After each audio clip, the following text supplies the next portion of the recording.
तालुक्यातील पूर्व भागातील आदिवासी व मागासवर्गीय शेतकऱ्यांच्या सर्व जमिनी 36 व 36A च्या आहेत. शेतकऱ्यांच्या शेतावर सुझलॉन कंपनीने कोणत्याही प्रकारचा मोबदला न देता अतिक्रमण केले. ते अतिक्रमण काढून टाकावे किंवा रेडी रेकर दराने नुकसान भरपाई मिळावी यासाठी आज असंख्य शेतकरी यांनी तिलाली शाणीमांडळ येथे सुझलॉन कंपनीच्या CMS ऑफिसवर धडक देऊन टावर बंद आंदोलन केले. तहसीलदार नंदुरबार यांनी शेतकऱ्यांच्या बाजूने निकाल देत सुझलॉन कंपनीला शेतकऱ्यांना नुकसान भरपाई देण्याचे आदेश केले. तहसीलदार यांच्या आदेशाला 6 महिन्याचा वर कालावधी लोटला. हे आदेश पाळणे कंपनीला बंधनकारक असताना कंपनीने शेतकऱ्यांना अंधारात ठेवत कोणताच प्रकारचा मोबदला दिला नाही. म्हणून शेतकऱ्यांनी आज शाणीमांडळ येथील सुझलॉनच्या CMS ऑफिसवर धडक देत टावर बंद आंदोलन केले. या आंदोलनाची दखल घेत सुझलॉन कंपनीचे वरिष्ठ अधिकारी हितेश बडगुजर व अमित यादव यांनी शेतकरी व संघर्ष समितीच्या पदाधिकाऱ्यांशी चर्चा करून 15 दिवसात शेतकऱ्यांना न्याय देण्याचे लेखी आश्वासन दिले. या लेखी आश्वासनानंतर समिती व शेतकऱ्यांनी तुर्तास आंदोलन स्थगित केले. परंतु 15 दिवसात न्याय मिळाला नाही तर सेलिब्रिटींच्या टावरसहित इतर संपूर्ण परिसरातील टावर कायमस्वरूपी बंद करण्याचे समिती व शेतकऱ्यांनी इशारा दिलाय. या आंदोलनात समितीच्या वतीने अध्यक्ष अरुण रामराजे, सचिव भीला दौलत भील, बापू भील, तानू भील उपस्थित होते.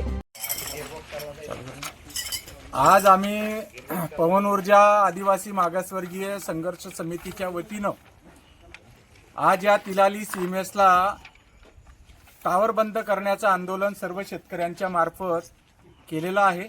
असंख्य शेतकरी या ठिकाणी गेल्या 4 तासापासून उन्हामध्ये बसलेले होते आणि आम्ही याच्या अगोदर प्रशासनाला आणि इथल्या कंपनीला नोटीस दिलेली होती की 19 तारखेला सुझलॉनने तहसीलदार कोर्टामध्ये लिहून दिलं की या शेतकऱ्यांच्या शेतावर जे अवैध पोल टाकलेले, रस्ते टाकले, त्याची नुकसान भरपाई ही या मार्चमध्ये त्यांना देण्यात येईल. परंतु कंपनीच्या लोकांनी त्यांचं आश्वासन न पाळल्यामुळे आज आम्हाला इथं आंदोलन करावं लागलं.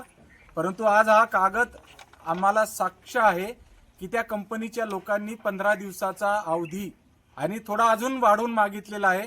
आम्ही त्यांना या महिन्याच्या शेवटीपर्यंत हे आंदोलन जे आम्ही केलेलं आहे या शेतकऱ्यांना नुकसान भरपाई त्यांनी द्यावी याच्यासाठी केलेलं होतं, ते देणार आहेत असं त्यांनी लेखी दिलेलं आहे. आणि म्हणून आमचं आंदोलन आज या ठिकाणी आम्ही स्थगित केलेलं आहे.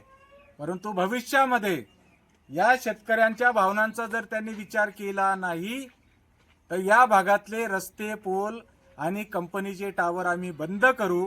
हे आज आम्ही सर्व संघर्ष समितीचे सर्व शेतकरी आणि या समितीला जे जे काय आम्ही एवढ्या वर्षापासून काम करणारे आमचे भिला भाऊ, दौलत भील, सचिव बापू भाऊ आणि तानू महाराज, अंबरसिंग भाऊ, बळीराम भाऊ, हे सर्व आमचे शेतकरी आम्ही वेळोवेळी प्रशासनाला सहकार्य केलंय. कंपनीला आम्ही सांगितलंय की आमच्या ज्या भावना आहेत त्या आपण जाणा आणि आमच्या नुकसान झालेल्या 20 वर्षाचं ज्या कंपनी नुकसान केलेलं आहे याची नुकसान भरपाई या 15 दिवसात दिली नाही तर पुढचं आंदोलन काय करायचं तर आम्ही लवकरच निर्णय घेणार आहोत.